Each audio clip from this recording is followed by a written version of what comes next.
Okay, let's go.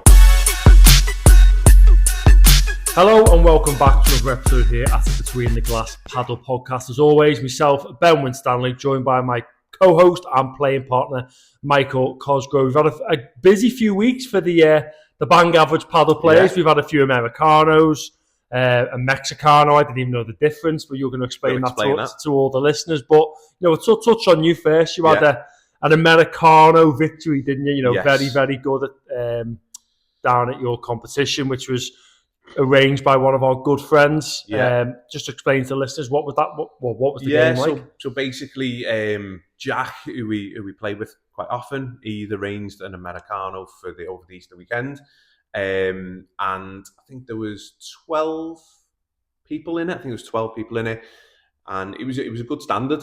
And originally I wasn't available on the Saturday, and then last minute I was available because we had swimming change. So jumped on it and done well. Obviously went on to win it, but there was a couple of high level. There was 3 high level 4 rating players in it, some good mid 3 level players, and then a couple of a little bit lower. But the standard was good. But it was just a good laugh. It was a really good laugh. Pizzas on before. However, that's why you went on it. No, however, I didn't actually go for the pizza. So because they were all watching the footy beforehand. So, but I got there just before the start of the thing. But then afterwards, he had cheesecake. So there was cheesecake afterwards. So it was honestly, it was a really good day. But yeah, went on to win it. And just played really, really well, to be honest. Used the Zala racket as well. So done well competing at that level with that racket as well. So it was, all in all, it was just a good day, and it come down to the wire. So me and Chris from Ignite finished on the same points, but I finished top on game 1. Oh, nice. So so it was good. It was good overall. Yeah. Was it the best out of 16 and all that? 24. What so it was 24 points we done. So we've done 24. Quite often they are 16, aren't they? But it was 24. So it was better. Yeah. Better format to just get into the points a little bit more. So a race to 13 in essence.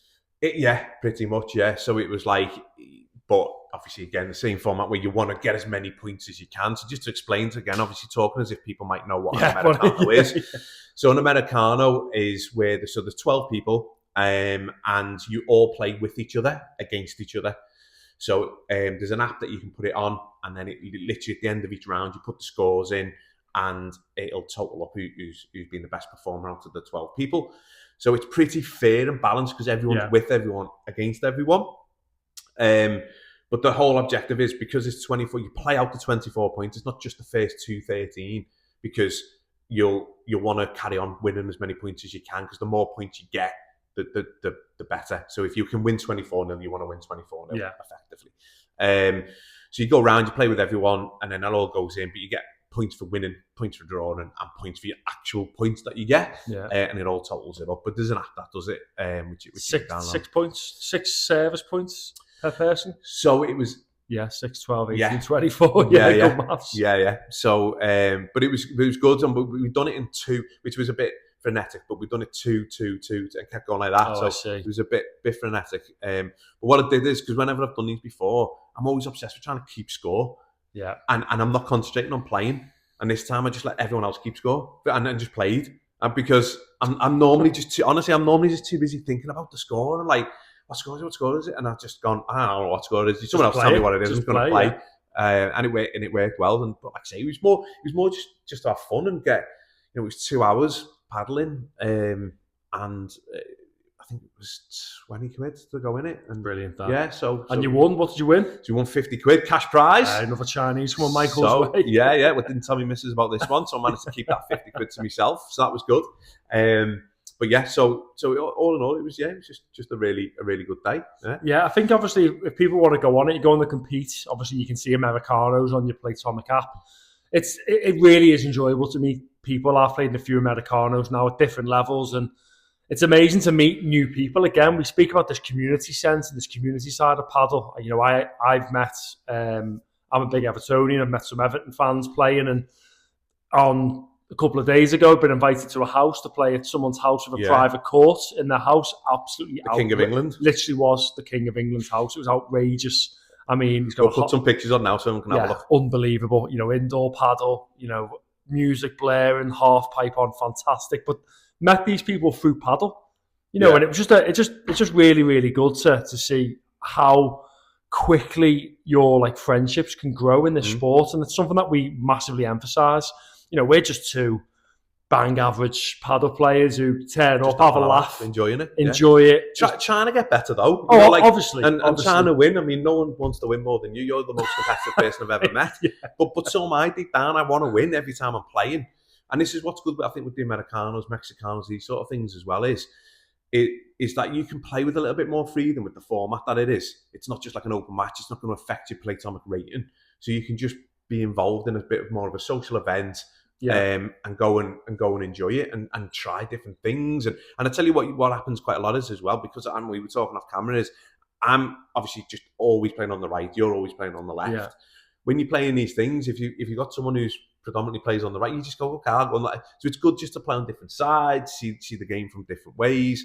And with all different styles of play. God, everyone's playing so different. So it's really good. And it leads on to your victory that was before mine, which I was involved in as well. So you managed to come out on top on that one. So tell us about that one. Yeah, we've had a really good couple of weeks, to be honest, here on Between the Glass Padel podcast. It's I came first out of 24.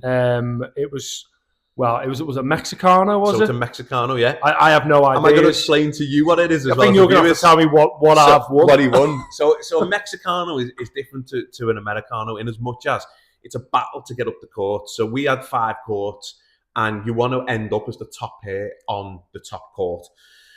So I'm not taking anything away from Benny slightly. However, there is a little bit of luck to the very start of it, because when it's randomised, you'll get put with a partner and put on a court. And obviously, if you get put with someone a little bit weaker, it's harder to win and work your way up. But then if you lose with that weaker partner, you can then be with another weaker partner because you've just lost, and then it's hard to grab your way out of it.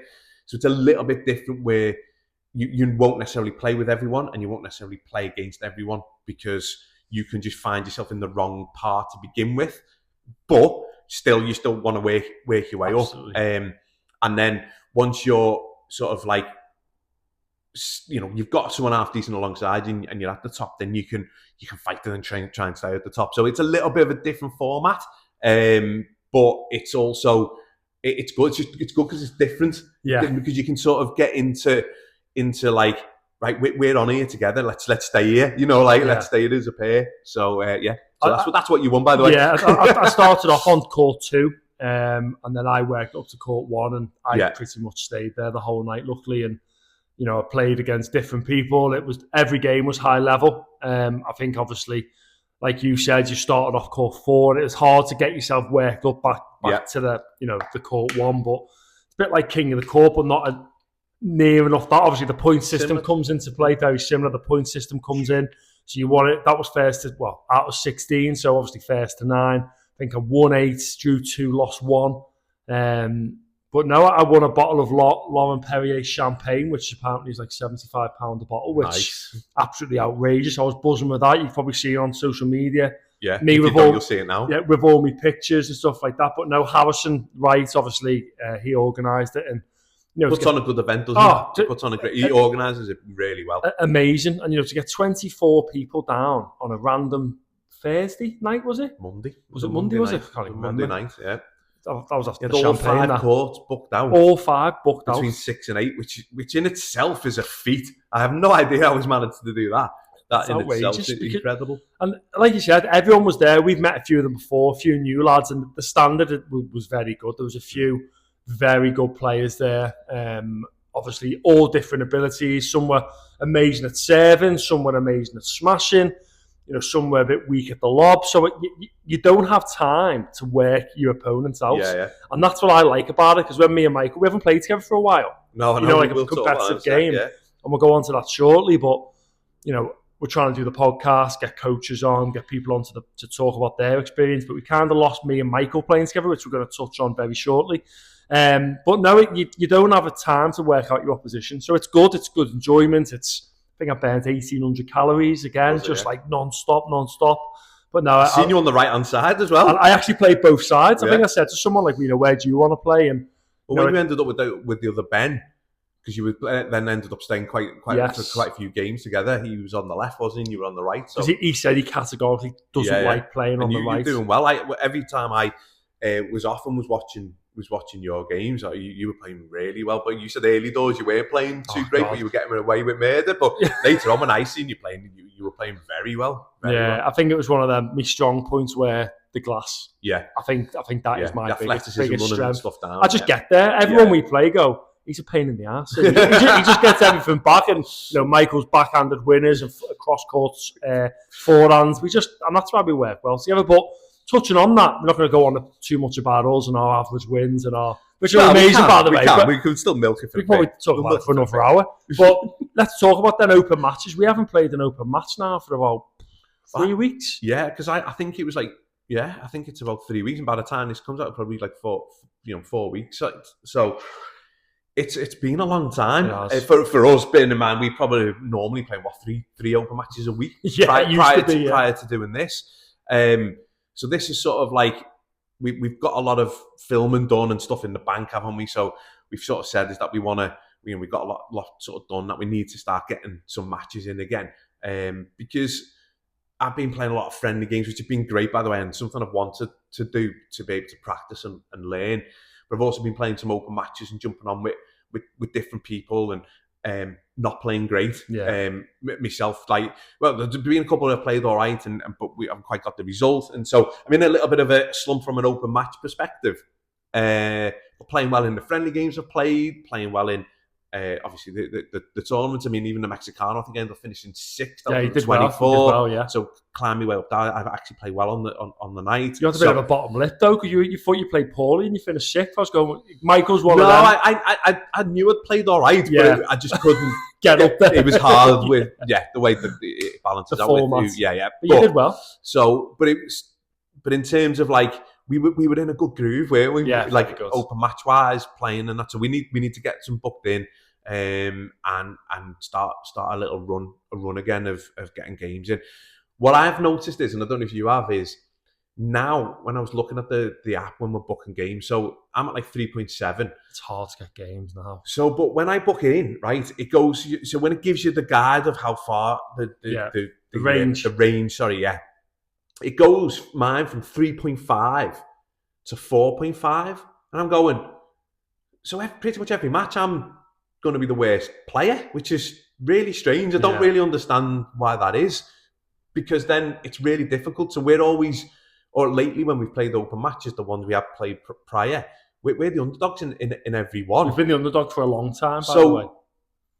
That then starts affecting you, because how do you know what I mean? It's getting that balance. So it's really difficult. But it's made me focused in terms of going, I need to improve. I really want, I want to improve massively. I really do, because I've been doing all right. I've been enjoying it and stuff, but I do want to improve and push on in terms of not just the playtime rating, because I'm not bothered about that as such. I know what I'm doing on the court. Yeah, I played the other night with a guy called James, and he'll come on a podcast one day. He's from North Wales, absolute top he's lad. He's brilliant, don't you? He's a brilliant player, and he's a top lad.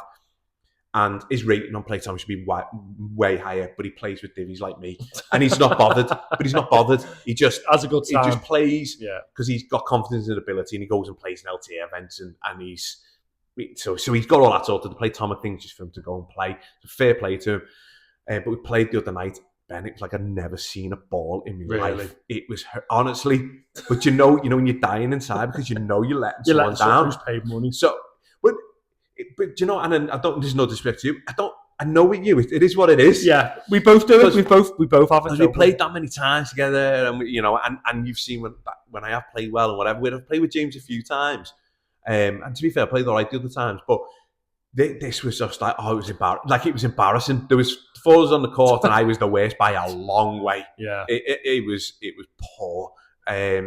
So I'm going through that rut. I'm sure a lot of the viewers can relate to it, because people go through them, don't they? People go through them where they're struggling to get the wins, and you don't know where the next one's coming from. Yeah. And when I look at what I have got booked in at the minute, I still don't know where the next one's coming from. It's hard, isn't it? Because you do get a bit protective as well. Like, you want to be winning games. It's a sport where you don't want to be just turning up and rolling over and get your belly tickled. And it's just that's why I love this sport, because I when I play poorly, like, my head goes like, oh, you've seen it. Like, I completely lose function of how to play paddle. Yeah. I just don't want to be there. I just want to walk off the court. We've all been there. We've all been angry, frustrated, and I start like subconsciously making noises like, and it's bad. It's a really toxic trait, to be honest. Yeah. To the point where Michael rings me the other day. We actually won back with one of our defeats about 6 weeks ago, and he goes, that's a really bad trait. That I know you're frustrated and this and that. And my missus walks in and goes, he's absolutely right. I'm like, don't you start agreeing with him. But yeah, it's just about keeping your head. I'm trying to work on my mentality. We spoke about it before, and just we need to look for open games now. The weather's getting better. Yeah. There's outdoor courts, there's indoor courts. I still prefer playing indoor. I prefer indoor. I lost an open game the other day, and I'm solely putting that down to the wind. Well, same. So I played one with Gabs, who I've mentioned on the podcast before, who I started playing with. And the first set, we were just on serve, and it was our serve, but I think it was Gab's serve. And there was 2 points. One where I went to hit the ball and it literally just blew. And I mean, everyone was just seeing it. And then the next one, literally the sun just come out the clouds and it was just blinding. Couldn't see. And honestly, and it's pathetic, I just sulked. And I literally just smashed the next two balls out and give the cassette away. Like, genuinely. And I was going to go, I just want to go home. So you lose your head in terms of angry wise. I just sulk like a little teenager. It's pathetic. like it's pathetic. And I'm just there, just sulking away. But I think, again, like, sort of playing outdoors and stuff, like, the sport is meant to be played outdoors, isn't it? Really. Absolutely, so we need to, I just want to get a mixture of everything. But fundamentally, I've just got to get better. I know where what I'm good at and what I need to improve on. And I've actually got a lesson booked in. Nice. On Wednesday. So working on the glass. So we'll see. I didn't want to say. But. So we'll see how that goes. I mean, it can only help. Obviously, one lesson ain't going to fix it all, but it's a start. So we'll see how that goes. But I just want to push on. Just want to improve. I think, like you say, we need to definitely get some open matches booked in and start getting our head down and get back to playing together, because I don't know about everyone else, I don't know if they can relate to it. Again, when you first start and you're jumping up the ratings, you're better than what you are, so you beat people, aren't you? Yeah, and it's like a certain style and a certain way will get you through. Like, my old Tennessee way got you from a 0.5 to a 3, pretty much like that. Yeah. And I think both of us are similar, where we've been static at this. Stuck. A little bit up, a little bit down for ages. The next level. The next level. And the next level is a lot more. When I've played these higher level players, it's consistency. Yeah. Whereas I know I'm too inconsistent. And it's angles. It's not about power. Yeah. It's a mixture of balancing of power. I sort of relate it a little bit to boxing, in as much as, so when I was younger, I used to do a bit of sparring and stuff. You would, when someone was like heavy-handed, first few punches, you're like, oh, but then you sort of just get numb to it, and it doesn't have any effect on you. It's strange. But when they vary the pace up, or the shocks you, yeah. So they'll go lighter, jab, light, and then bang again. It's like, whoa. And I think paddle, for me, feels it's a bit like that. Put in a few slices, different angles, and then bang, and then mix. So they can't just get used to going. They can't work you out. Yeah, and it's just like, sometimes we'll blather someone in the first set, won't we? And then the second set we just lose it. Just go blasé. They get used to it then. They just get used to what you're doing, and they're working on, because they're good players as well. So they're not just going to carry on doing what they're doing and allow you to win. They're going to adapt to try and improve. And I think that's where we can raise it. And we'll see over the next few weeks, and it'll be interesting. Definitely, for me, it's what Take That said. Have a little patience. That's what I see. I need to just not try and hit with. I think you have that. I'm getting better. That doesn't have better. that. I think you've got more of that patience. My take on for yours is probably a little bit the other way. Do you think? I think so. I think sometimes there's volleys that you could just sort of not even necessarily kill, but at least put a lot more pressure on the opponent with than.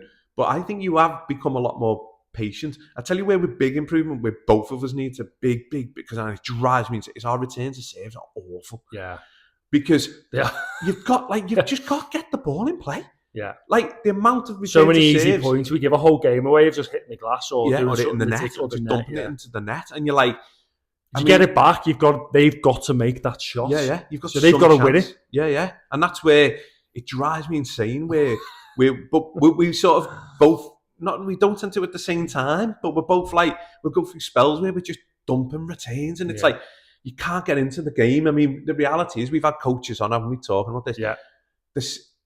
Quite often, a lot of them say it isn't a good save; it's a bad return. Like a save at Padel is just an underarm save, and when you think about it, I mean, obviously there still are varied levels of them. But fundamentally, we should be able to get that back into the court in play to some level. And again, that's something I'm gonna focus on. Just going, I'm gonna get this in play by hook or by crook, and I'm gonna make the opponent win the point. And I'm not gonna just dump so many returns into the net. So I think that's something we can work on pretty quick. Yeah, and then you're in games, aren't you? Yeah, definitely. I think what we have improved on definitely is just, like you said, staying in the points. I think that the most underappreciated paddle shot is down the middle. Yeah. I think because it causes mass confusion. You know, it has done for us in the past. Yeah. And I've played with a few people recently who aren't my normal partner, like yourself, and that shot down the middle, I normally get that, but I'm like, it's that horrible stutter, and then no one hits it, and it's like, oh God, this is just. Yeah. But then, like, the next time you go, I'll take it, and they go, man, and then they don't take it, and it's like, oh, we just continuously lose the point. But I've watched like a lot of stuff on YouTube over the last few weeks while I've been sulking at my open match performances, although, like I say, a couple of decent highlights along the way. And when you watch it, there is a lot of just standard shots in. They're just in. But where, and this is why I want to work on the glass, but where they can do that, they can defend like because they can defend. So they don't need to put I feel like I need to put the pressure on because I'm worried about my defense. Yeah. So because I'm not confident of being able to get them back, I feel like I need to really jam them in the corner or put extra power on it. And so I need to improve the defense to then calm myself down with the offensive shots where I can just go, right, let's get them in. But that's why I sort of don't. I know that's why it is as well. I'm protecting that defensive side of it because I can't just rely on you when we're getting to. We could at lower level. Yeah. But as this next level, the spin and stuff, they can see the weakness of mine and they're going to play on it. Of course they will. So again, these are all these little minute things, and everyone will be going through it of different things, and it's just relatable to what we're going through at the minute. So we'll let you know over the next few weeks how we get on. Like I say, I'll let you know how I get on with the coaching. First time I've ever had paddle coaching. So I'll let you know. Good episode. I'll interview you on that to see how it went and talk to you about that and see obviously how it went. But for the listeners, me and Michael have done a few shows together. If you like this standard, if you like me and Michael talking just as two bang average paddle players going through like a bit of a journey, the struggles. Yeah, going through the struggles together. If you like this format, let us know in the comments. If you like the guests, let us know who you'd like on or who we could potentially think of around, the Northwest, who we could reach out to. We've got loads lined up. Obviously, big shout out to Xylo, who obviously sponsored the channel. We're going to do a separate podcast on the rackets and bags. But honestly, the rackets are great, but I love the bags. Yeah, bags. I think the bags are fantastic. One of my mates has bought it, BTG15. Yeah.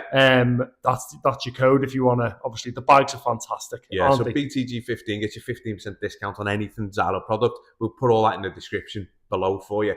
But yeah, the bags are great. The rackets, like I say, I managed to win a high level Americano with it. You won 50 quid. Yeah. So pretty much pays for the racket. So it's no, look, they're great. They've been great with us. And again, big shout out to Velocity as well for hosting us and giving us the room.